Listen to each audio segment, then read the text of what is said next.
Welcome to the Story Selling Podcast, the show that explores how to tell your story, beat writer's block for good, and nurture authentic connections with your ideal clients. With me, your host and founder of storyselling.biz, Rob Drummond. My work here is really to do with helping you be seen as the expert that you really are, and converting your words, your stories, your expertise into a body of work, into a body of marketing that's going to attract a steady stream of ideal clients to your business. One of the media that I love for doing this is podcasting. I've been podcasting on and off since early 2018.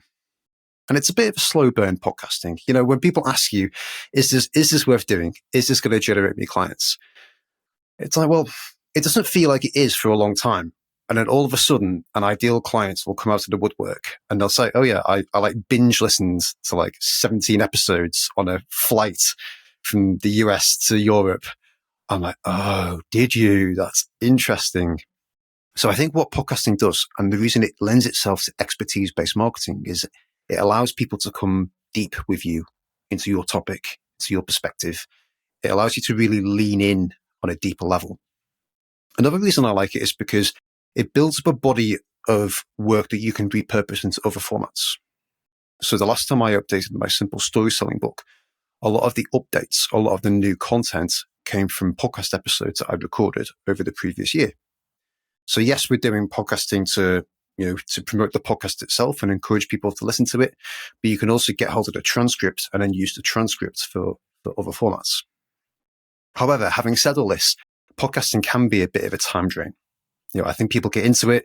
They think, oh yeah, I'm going to start a podcast, and they get, 5 episodes, 7 episodes in, and it all stalls because they realize, it's a lot of work. It's a lot of time. It's not just the time to record it. It's the time to edit it. It's the time to produce it. If you're then going to repurpose it, it's the time to chop out different sections, create different clips, create content around those clips. It all just becomes a little bit, too much. On today's call, I've got Matthew Bliss. So Matt is a podcast editor, a professional podcast editor. And I have to say that editing is one of the areas that I do on a basic level. But in full transparency, these episodes, I kind of try to minimize the editing in order to get these episodes to you quickly and on time. I do think that there is value in upgrading your editing, especially if you're going to be repurposing into a YouTube channel, into different video formats. I think there's things that you can do to hold the attention of your listener, make it more engaging. So we're going to talk about, I hope, some of those ideas today. So Matt, welcome. Thanks, Rob. It's great to be on the show. Perhaps you could just, for anyone listening, share a slice of your story that explains who you are and what you do today. Sure. It's funny. I've been on a lot of podcasts recently where I've had to give my background, and I've tried to make it as succinct as possible every single time. So I'm hoping this will be a couple of sentences, but I'm going to try and give you the whole lot. I hate it when people ask me, what do I do? It's like the more time goes on, the harder it is to answer the question, but the more confident I am in my body of work.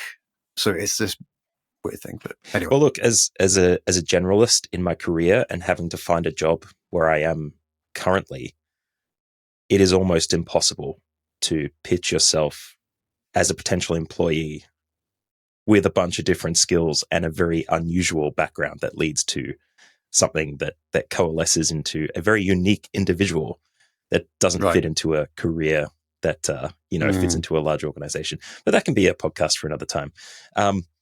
My journey so far, I started in IT support in a school. I moved on from that after providing not just IT support, but classroom support, curriculum, the whole lot in there. Then I got a Master of Teaching. So I'm actually qualified to be a teacher. Then moved on to corporate training with a state government department in Australia. And hopefully you can hear that I've got an Australian accent probably not the strongest, but I was in Australia for the longest time. I had met my wife, who is Irish, in Australia. We've been together for a good while after spending a year in London in 2013. But in June of this year, the time of recording, 2023, we moved to Ireland full time from Australia. So we've been here for a few months now. As you can hear, if it hasn't been edited out, I was looking for a job for the longest time. So that's why I'm very focused on explaining my career. But in terms of the podcast editing side of things, I was starting the editing as a side hustle earlier this year on top of my full-time job. And I was extremely fortunate to be able to take on podcast editing full-time and have it support my, admittedly minimal lifestyle currently in Ireland after we moved, because it did take me about 3 to 4 months to find a job in the area that I'm in. So that weird background for me as a generalist is video editing, learning design, technology support, technology training. There's like a whole, other podcast, as I mentioned there. But in terms of the podcast editing, I've come so far in the last 6 months being able to do it for other people. It really teaches you a lot. What would you say is your biggest learning over the last 6 months? Ooh, that is a very tough question, because you learn a lot when you start running a business for yourself. The main learning that I had is that you always underestimate what you can offer. What you deliver for your services is always far more valuable than you put value on. And it's because that journey is so long. Like, my podcasting journey began in 2020. And I was doing my own podcasts for the longest time on different types of equipment, learning how to do the editing and use professional plugins and different software and, testing out different things. Over 3.5 years, it becomes very easy to underestimate how much you offer. So the biggest thing that I've learned is that I give a lot more than I think I do. Yeah. I wondered what value your clients had seen in your service that you weren't able to see at the outset. So the really interesting part of the value that you deliver that you underestimate in podcasting is how much you take for granted with the entire process. So for anyone listening who hasn't started a podcast yet, it's not just sitting down to record, doing a recording, doing a bit of editing to cut out the stuff you don't need. That would be like maybe 60 to 70% of that work. There is also setting up your hosting platform, exporting and storing whatever content you need wherever it needs to go. If you're working with other people, how you share the files that you record with, your recording platform. Like for this conversation, we're using riverside.fm, but there's also Squadcast. There's also a bunch of other platforms you could use too. And StreamYard comes to mind as well. StreamYard is definitely coming up in the game a little bit for live streaming for video as well, which is great. There's also the editing side, which can sometimes take a bit longer than you expect. But then there's the feedback end right after you've posted the episode as well. If you're doing all the right things to make sure your podcast is doing really well, you want to make sure that the interaction goes beyond that if you can. You don't always get that engagement, but you should probably sit down every couple of weeks if you're releasing weekly and listen back to one of your episodes on the platform as well. So that's a little bit more time depending on how long your episode is. There's a lot of stuff on the outside of just sitting down, recording, and even editing the podcast. And that's where the value I've found lies with a lot of clients that come to me at least and saying, hey, I've got a podcast, or I want to do a podcast. Can you do this for me? Some people expect different things depending on how far along they are in their journey.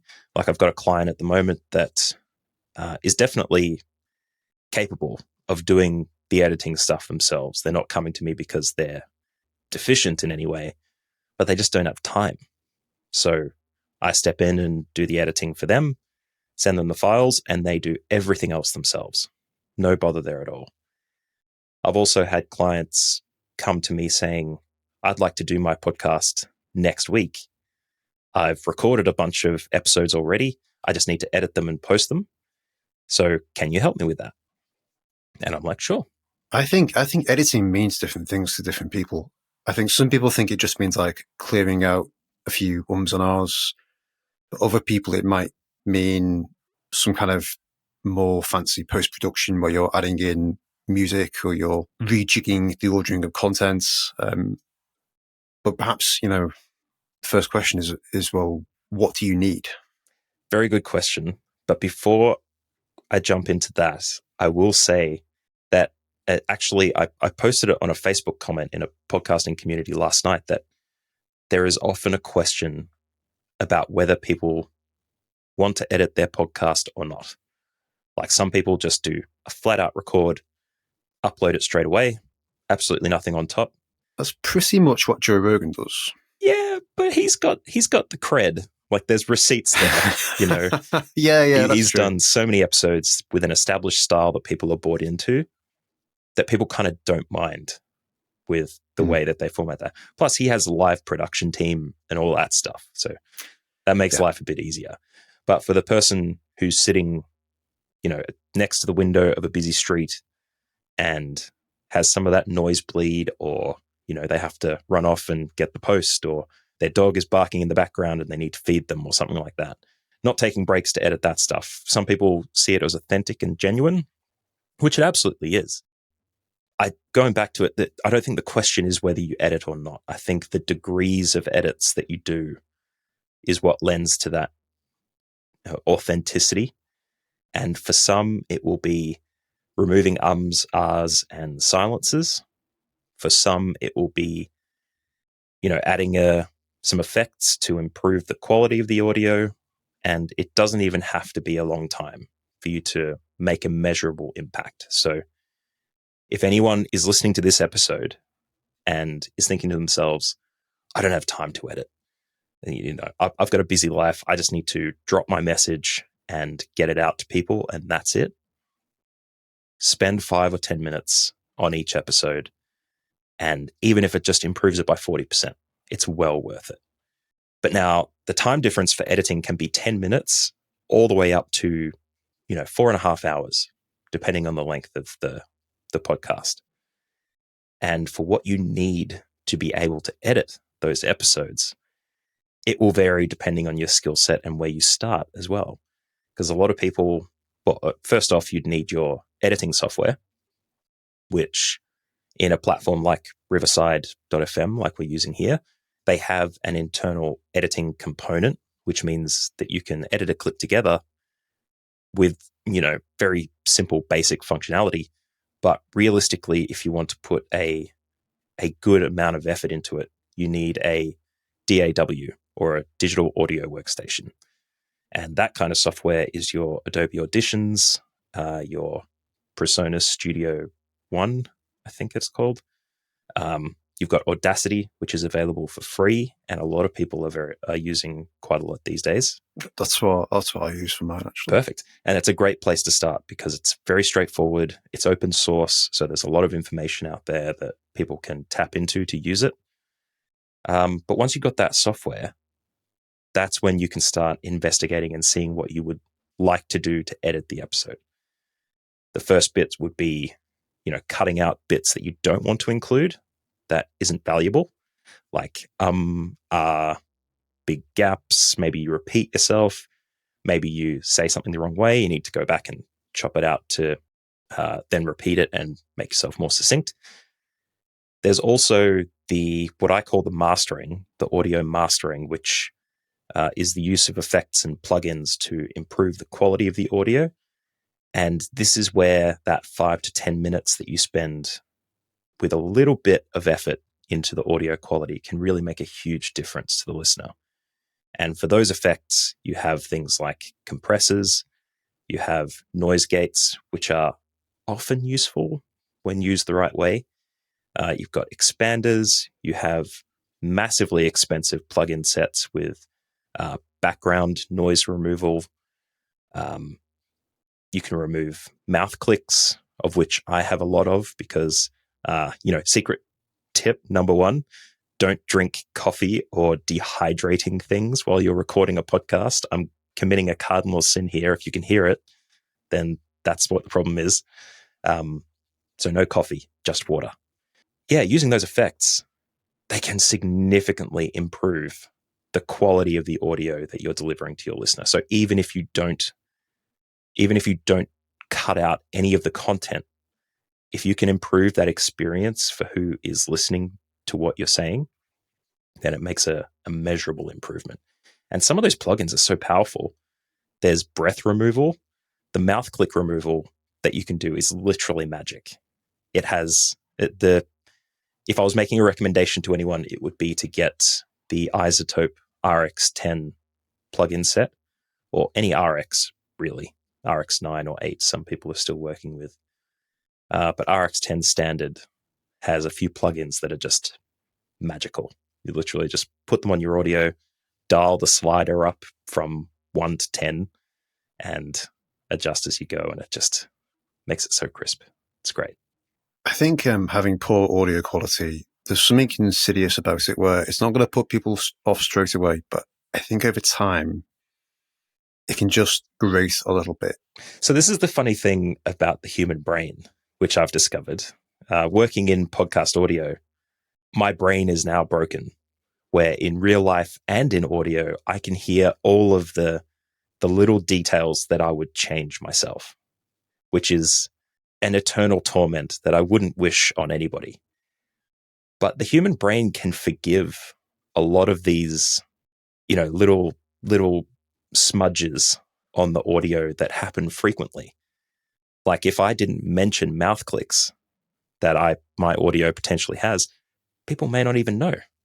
But now that I've said it, people are probably listening for it. Now that you've said it, I'm trying to keep my mouth closed.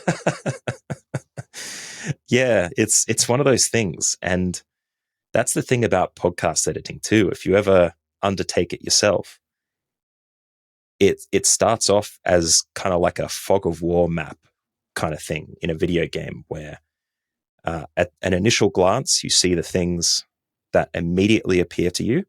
But the more you listen, the more you hear that isn't good about your audio. And then you start seeing it everywhere. So you fix that. And then there's another thing that you hear. So then you start hearing that everywhere. And then you start fixing that too. Then all of a sudden, a 20-minute process for you becomes 3.5 hours because there's so much detail that you pick up with the quality of your audio that it becomes a gargantuan task for you to undertake. And then the entire fog on the map lifts and you can see everything. And that's the kind of torture that I'm talking about with it, but it is helpful. I think the appeal of podcasting to me is that anyone can get going very quickly with fairly basic equipment. You don't even need to invest a lot of money to begin with. And then once you put out some content and you've validated that there is a demand for what you're talking about and that you get good feedback on the content, you get some engagement from your listeners, then you can spend a bit more on the mic. You can go deeper down the editing hole. You can upgrade the quality of the audio. It's not something that you have to do in the first instance. It can be an enhancement or like a leverage point or something that's already working. Definitely. And there is a huge gearhead mentality for these things as well. You have some people who want the best microphone for, the best circumstances. It's all about optimization for them. Infinite budget. Money is never an issue. There's also the people who want to start out on the right leg and will purchase an entire studio and then jump onto a Facebook community and say, all right, I've bought my, 2 or 3 SM7Bs, which everybody loves, the Shure SM7B. I've got my Rodecaster Pro 2, the latest model of a, 4 to 6 XLR input mixing desk with sound pads for a soundboard and, inbuilt plugins. So you don't even have to do the mastering I mentioned. It all does it once you set it up. It's just a once off. They come into the group and they say, all right, I've got all my gear. How do I record? That's the definition of all the gear and no idea. Exactly. And it's so easy to do that because podcasting as a marketplace for ideas, like any kind of capitalist movement, is driven by money. So the idea of podcasting in and of itself, anybody can do it from anywhere. You don't need particular things to make it happen. But companies like Shure, like Rode, all of them are trying to capitalize on that movement and create products to sell to podcasters specifically so that they can, inject themselves in the space and become very well known. And then they start making that money flow wheel start turning. In reality, you really don't need the most expensive equipment in the world to make it happen, as you said. And one of the biggest stories that will fly around in podcasting that will separate those who have less experience from those who have more is the Blue Yeti, which has now moved over to Logitech and will be branded differently, but still called the Yeti. It is objectively a terrible microphone.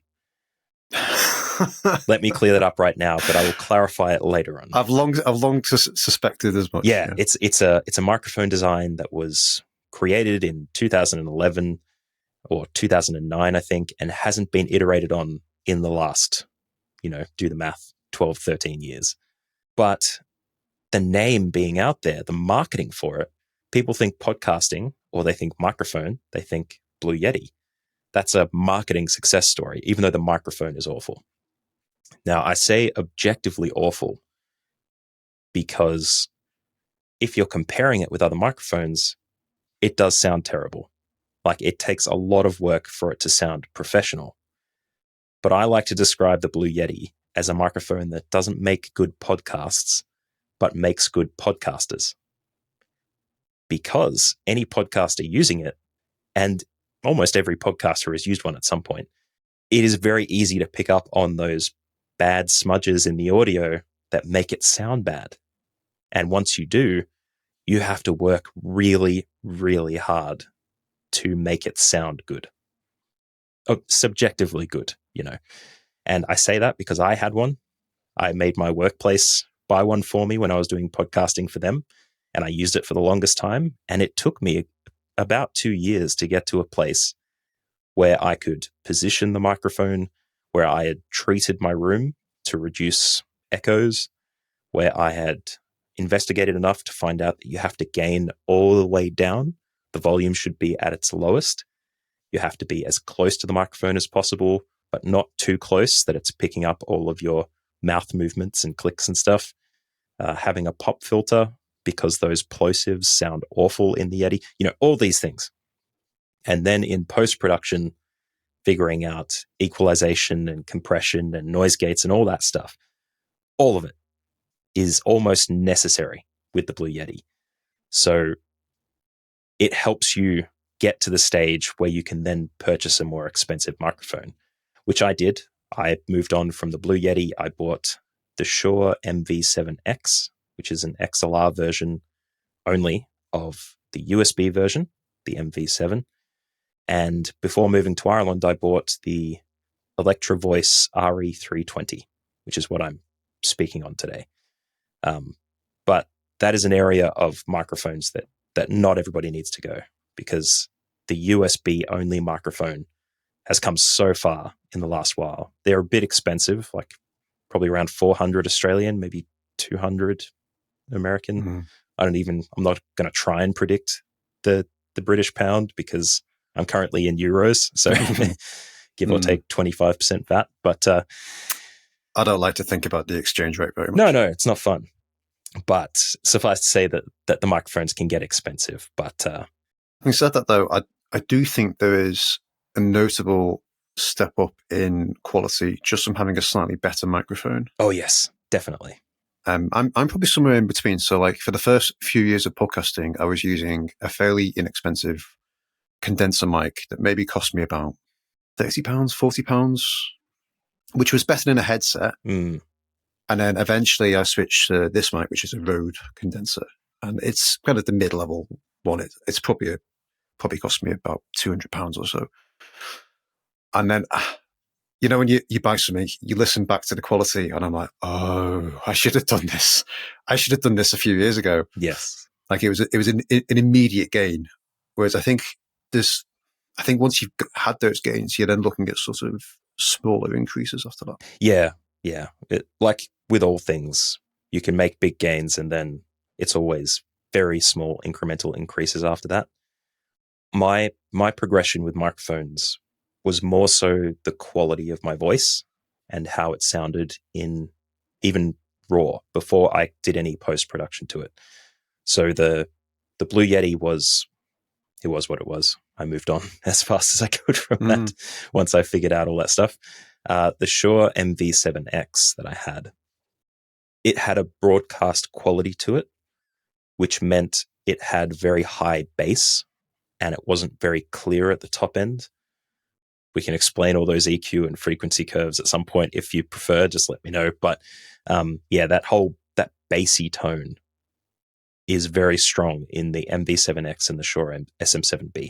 For me, it doesn't suit my voice very well because I do have a bit of bass to my voice, and that means that it sounds very hot. And if you're familiar with compression, that's what being overly compressed can do. It sounds, I can't think of a better adjective than hot to describe that. So moving to the microphone I've got now, which has a better high end and less bass emphasis, it means that my voice is a bit clearer. It also means that the bass in my voice that's naturally there is enough to support the rest of the curve, and then it all just kind of balances out a little bit better. So, yeah. So perhaps there's a correct mic for different people, but how would you go about identifying for your voice what is the correct option? So this is the fun bit. This is where you have to fight your own bias, internal bias about how you sound, because we as humans have a cognitive bias where we all naturally sound terrible to ourselves. Being able to take an objective ear to how you sound on a microphone and unpack, the 100 to 250 kilohertz frequencies compared to the 8,000 all the way up to maybe 12,000, the higher and the lower. Hearing that and figuring out what sounds good for you is great. But sometimes you have to ask other people. And I think the only factor that comes into play to ensure that you find the right microphone for yourself is time. You have to start talking into it. You have to edit that content, which lends to your point earlier, where sitting back on an idea and not doing anything with it with podcasting and waiting for, the expensive microphone that makes you sound awesome isn't ideal. Just get out there, start recording episodes, release that podcast, get some feedback, and then you'll have feedback from your own editing that you take internally to figure out exactly what sounds best.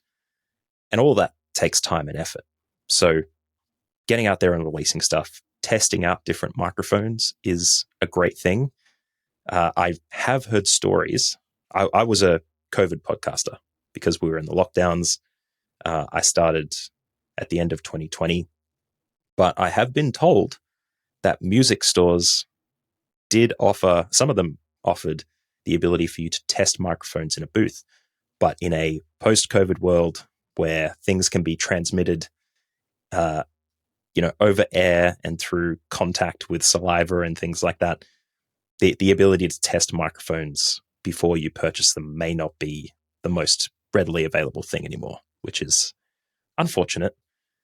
But hopefully refund and return policies are ideal enough that you would be able to do it. But getting out there and testing microphones, it's the quickest way.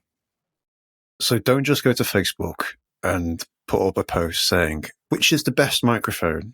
And then based on what people say, go and buy that microphone. Yes. I think that's what most people do. I think it is, but we need a place to ask.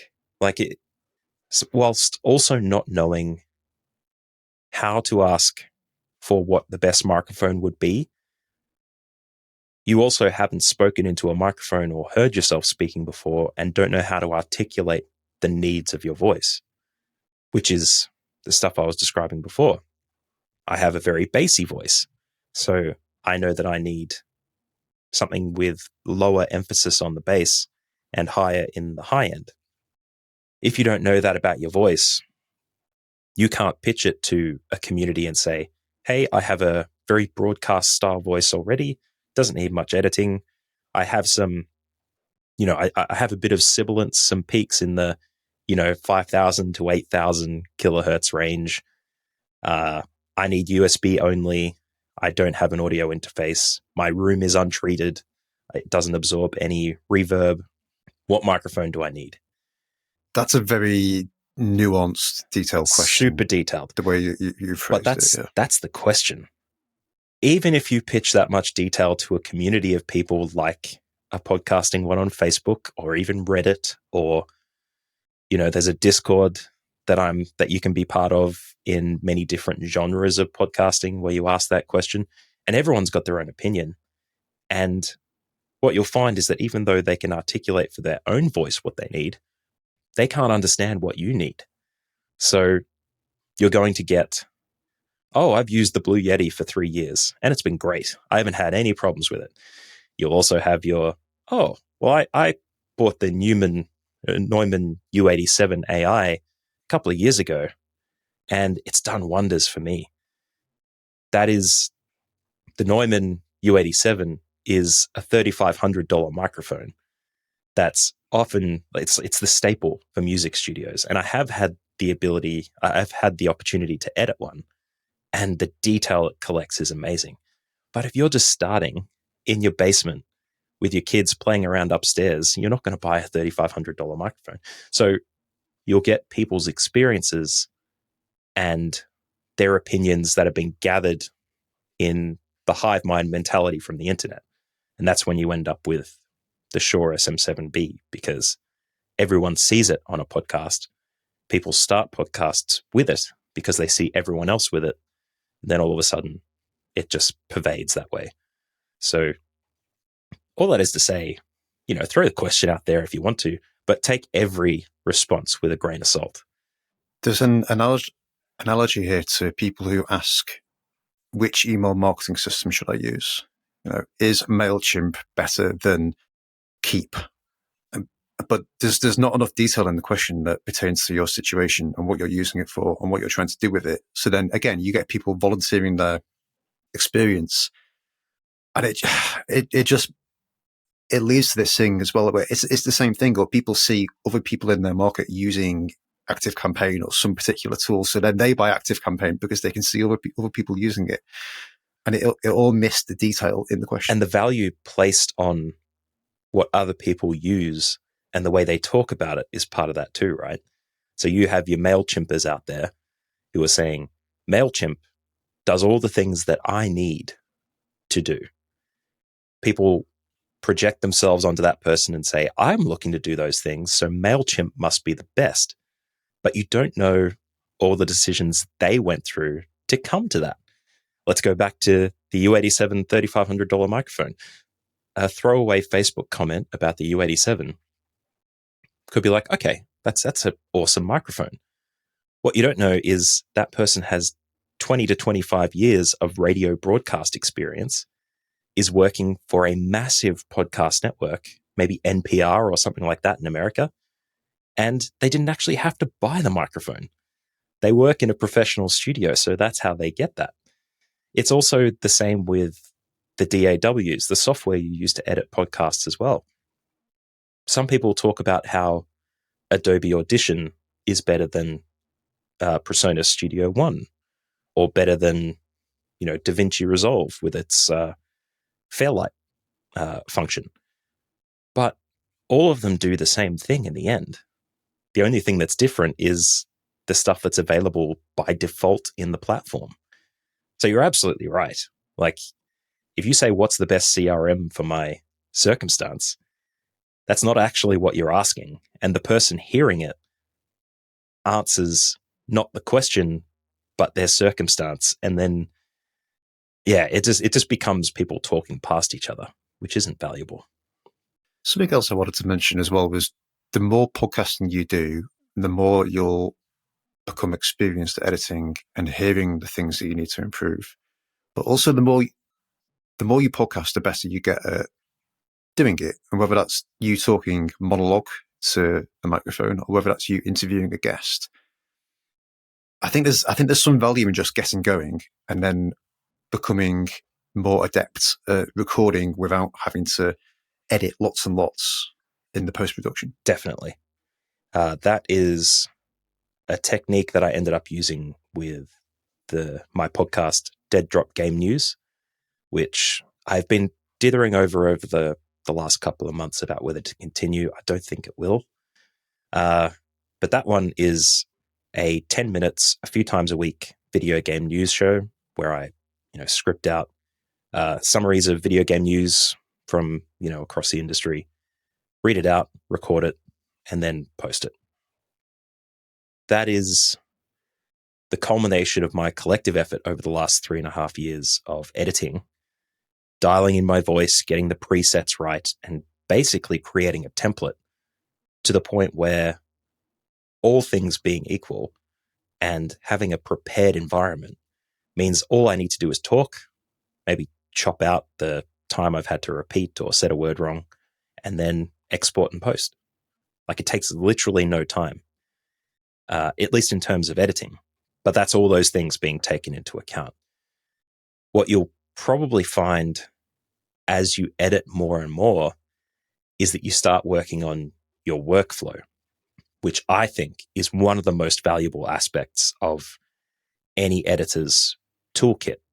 It is an ethereal thing, and it's not something that everybody thinks about because it kind of requires a kind of a systems thinking approach to the way you do podcasting. But if you have a process in place that you can follow and make all that stuff work, then it's all just going to fall into place. But it does take that experience to get there. You can't build a workflow where you optimize how you equalize and compress someone's audio without doing it first. So you have to get your legs under you before that happens. If you're viewing it from a systems perspective, potentially you can plug someone else into that system later on. That's the entrepreneurial spirit, where if you have done something enough and are drawing enough, monetary value from it, then you can start outsourcing to someone like me and, have someone do that work for you, and then you don't have to worry about it anymore. Well, it could be someone in-house. It could be, there's various options. It could be outsourcing to Matt. It could be training someone up to say, well, these are the steps. If you're doing the same steps every time, then you can create a process documentation around that. And this is where the podcasting for podcasters influencer circle comes in, where every person has thought to themselves that makes a podcast, hey, I did this for myself. Maybe I can teach other people. That's after you've asked yourself how lucrative it can be to edit specifically for other people. And there's often communities attached to, say, hosting websites like Captivate.fm and Buzzsprout and things like that will try to teach you those things. This is where I'm kind of in two minds about how you can bring someone up into that workflow, because audio is a tricky thing. The outliers that you have to deal with sometimes really require that experience of what led you there. Like, for the audio that I'm editing for some of my clients, I know that they may not be in the same space every single time. So I can't just do their first episode, take those effects presets and dump them on the next one, because they could be in a hotel room. They could be next to a noisy street.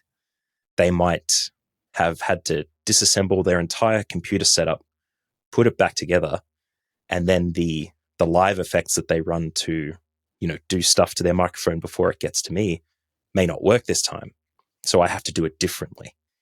And, that's where I think outsourcing to an editor specifically to do this stuff can be really handy, because not everyone has the time available to teach the person next to them who may be keen, maybe has some audio background themselves, but teaching them how to do EQ on podcast audio, for example. That's the hardest thing that I've found to learn, because you have to listen and then you have to hear things the way that you hear them. It's like the thought experiment where if someone was brought up not knowing what the color red was and you showed them something red, would they go, oh, that's red? Or would they say, oh, that's weird pinky purple? You know, it's a very subjective experience. Anyway, all that is to say, I think the independent podcast editor is severely underrated, even though they do cost quite a bit of money to fit into that workflow. But at the same time, it's also beneficial for anybody to learn how audio works, I think. So I'm kind of in two places on that one. My stance, I think, is that you have to figure out what your strengths are and what your role is in this process. So are you in chief the voice of the podcast, the provider of content, the teller of stories, or are you in chief the editor? Is your role more to kind of optimize and improve the sound quality? Is that something that you find really enjoyable? Because if it is really enjoyable, then you probably shouldn't outsource it. But if it's something that you get into and you don't enjoy it, then at some point of scale, there's going to be a business case for hiring an expert. See, this is a major point that I've discovered about myself, having edited for like maybe 6 to 8 clients over the last few months. This is a really hard point to articulate, but I'm going to try my best, even though I'm a bit of a waffler, unless you've edited me very well. There is a level of perfection that ideally you get to as an audio editor where you can make something sound amazing, regardless of the circumstance. Actually, scratch that. Not regardless. Like there's a level you can bring audio to that makes it sound very good for its circumstance. That's probably a bit more accurate. But the further you go, though, with those incremental gains, the further you're moving away from what the listener can appreciate. And this argument is often made with you're editing, on your Rokit speakers in a specially treated room that allows you to hear every single minute detail. And there was a weird rumble on the low end at 100 hertz or 50 hertz or something, and you got rid of that and it was great. But the person listening just has their smartphone by next to them at the kitchen, when they're doing the dishes or something. And the range of spectrum of hearing they get from the speakers, as well as the sound distortion from doing the dishes and hearing the traffic on the road by the side, outside the window, all of that interrupts the experience to the point where you're doing like 100% of your effort, but they only get to appreciate about 30%. So there is a weird position you get to with audio editing where you can create a great product, but you know that 70%, 80% of your audience isn't going to hear it. So why would you bother? And I struggle with that perfection because I know that people won't hear it. In fact, I know that some of my clients can't hear the work that I do and the effort that goes in, but I still do it because I can't stop myself. And I don't know whether that's a problem with me or, me trying to segregate that value. And as someone who's selling their services as an editor, I want to be able to say, you know what, if you can pay for it, you get the 4.5 hours I can spend on 30 minutes of audio to make you sound amazing. But if you can't pay that much, you only get 50% of what I can do. It's just... And the 80-20 principle applies because that's going to provide more benefit than the second 50%. That's it. And then it depends on what kind of podcast where the 80% goes, right? If it's content, like if it's an interview, you want it to be content because people can forgive a more natural audio environment. If it's a story kind of audio production, then you need the sound effects and the room tone and all that stuff to be just perfect. So it has to go into absolutely everything, and that cannot be forgiven. Or if it's a solo episode and you've got lots of music transitions, like a true crime kind of reflective kind of thing, then it has to go somewhere else. Like it's all a very complicated circumstance, and you have to adjust based on what you want from the show. It's a long answer for something that's simple, but every podcaster gets there, I think. I was just thinking that in the early days, this podcast, at the time that I was recording, it was in the spring or maybe early summer, and the guys mowing the lawns would always come round at recording time. So you'd be 10 minutes into the episode and all I could hear on the road as it was as this thing went by outside, to the point where I actually said on one episode, I'm really sorry if you could hear the lawnmowers on the episode. And someone got back to me and said, I didn't actually notice. And that's the perfectionism that shows through. Like you can hear your environment and everything that happens, but sometimes it just doesn't pop in. I even did an experiment at work once, because one of the things that hits so hard when you start hearing it is the plosive. And in case you don't edit too frequently, please bring pizza pronto. That P noise that you hear, it's from put and sometimes t. When you start hearing it, it's awful because you hear it in everything. And let's say that for the last 3 years, remote work and digital workplaces was the primary way of communicating, and people were using headset mics with noise cancelling, but positioning that microphone way too close to their mouth. You start to hear that a lot. And for me, I was like eye twitching and every time I heard it. So I did an experiment with some people I was working with. I said, I recorded a track and I made it as plosive as possible. And I told them to listen to it. And I said, do you hear anything wrong with this track? And all of them came back and said no. And when I say awful, I mean awful. Like I really put as many P's as possible, as close to the microphone as possible, in the worst possible way. And they didn't hear it. So sometimes you can lean into that and forgive yourself, but sometimes you can't. It just depends on the circumstances, really. What I found, though, is that some proportion of your listener base will have an audio engineer brain and will hear the plosives. Maybe the majority won't, but there'll be some proportion that do. So the question then is that proportion big enough to worry about? And it might well be. It might be, say, 20% of your base. And that's there's something I've been tossing up about the podcasts for podcasters, because some of them sound great because, you know, they've gone through that effort. They know how to sound good, but some of them do not sound that great. And I don't know if it has to sound excellent because it's podcasters that are listening, or whether it can just be, you know, as awful as it needs to be, because we as podcasters can forgive each other the effort that goes into it because we know that we're there for the content. It's such a weird dichotomy of things. But playing with your audience sizes and gauging feedback that way, sometimes it's beneficial. Like if you have 20 listeners per episode and 3 of them figure it out, that's going to be a bigger proportion than if 10 figure out and you've got thousands of listeners per episode. So, you know, it just have to try and gauge it, I think. Yeah. Last question from me. I wonder what impacts, if any, AI and potentially automation might have on the editing process.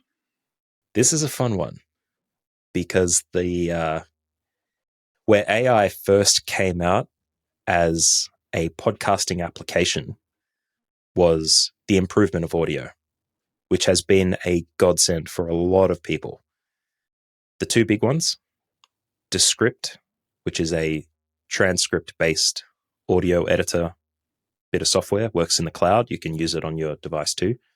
They have a function in there called Studio Sound, which is an AI-driven sound improvement function that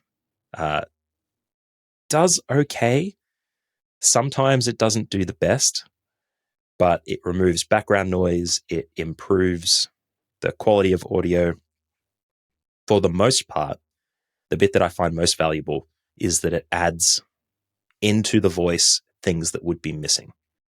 So if it is missing some of that bass, then it will add it in because there is like a standard it's trying to set with the way it adjusts the audio.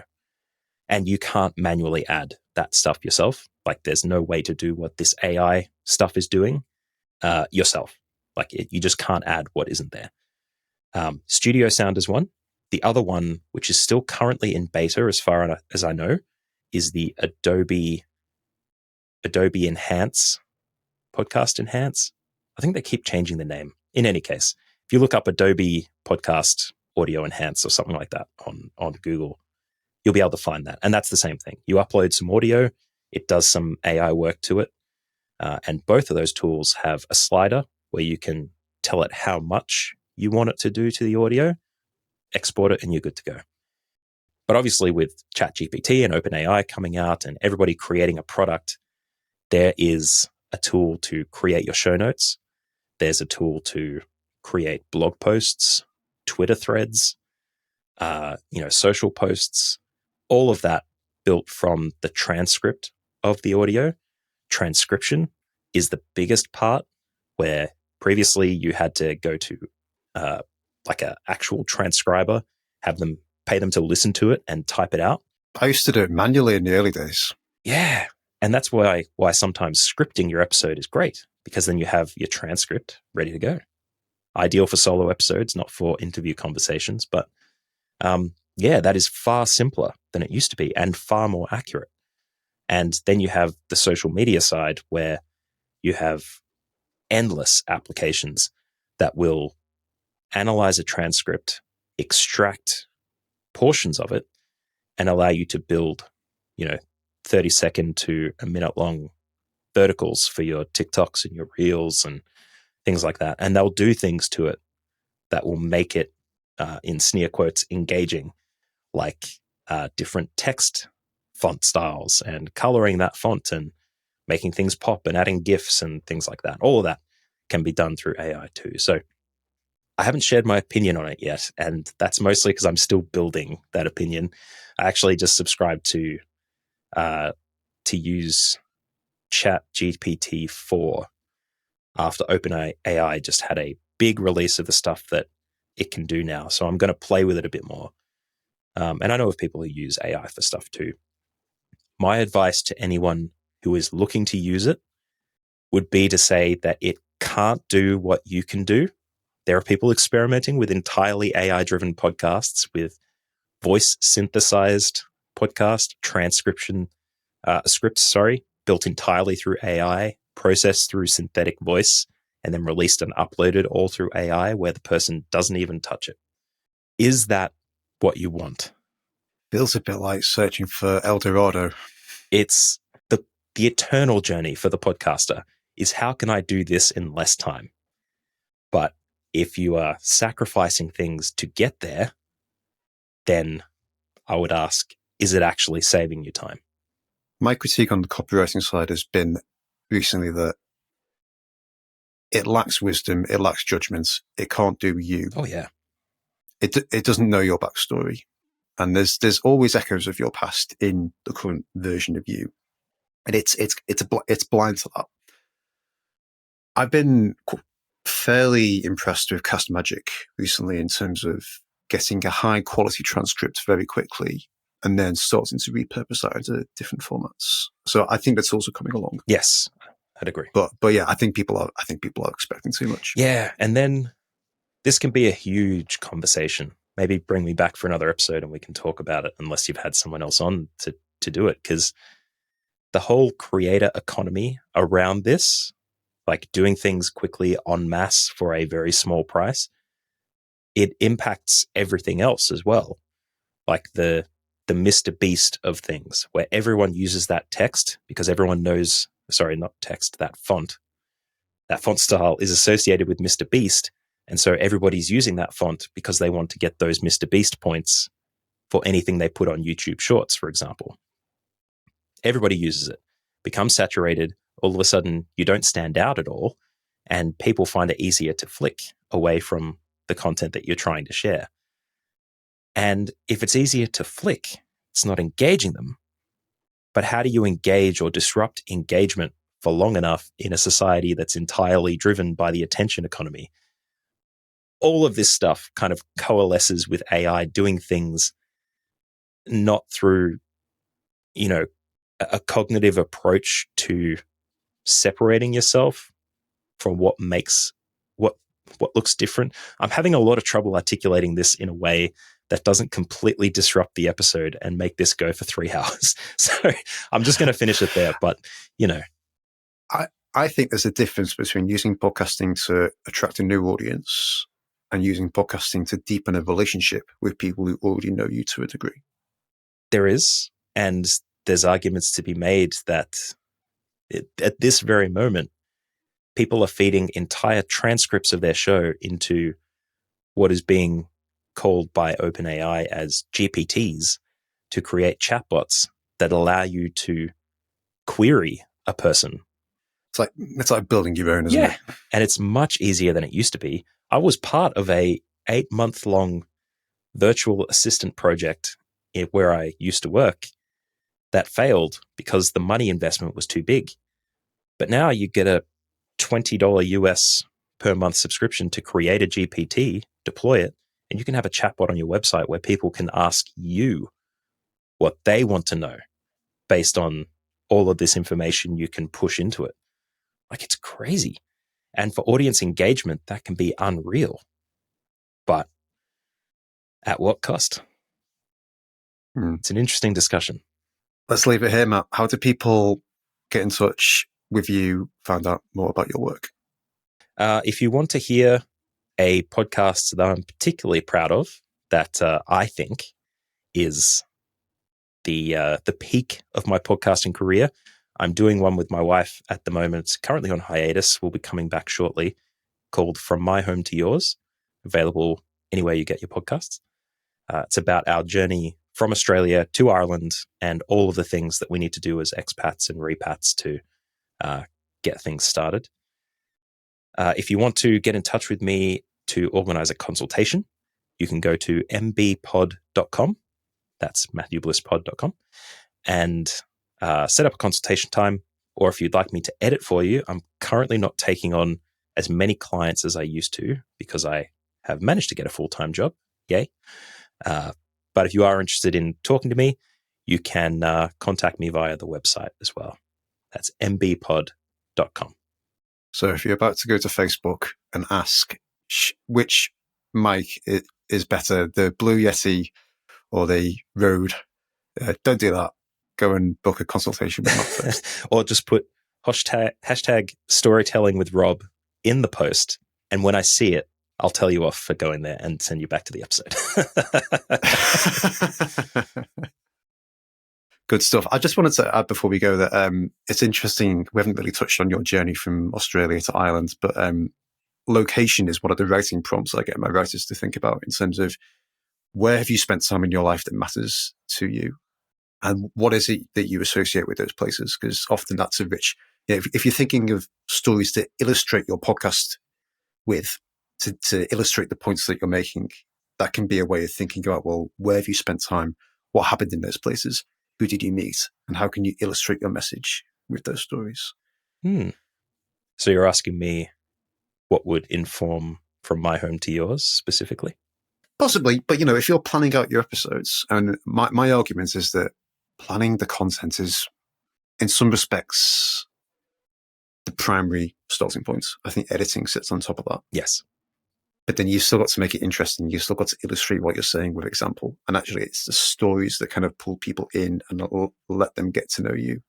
And thinking about the places that you lived and the journeys that you've been on and the people that you've met and the things that attach to that is one way of kind of interrogating your story and holding it or bringing it out into the light.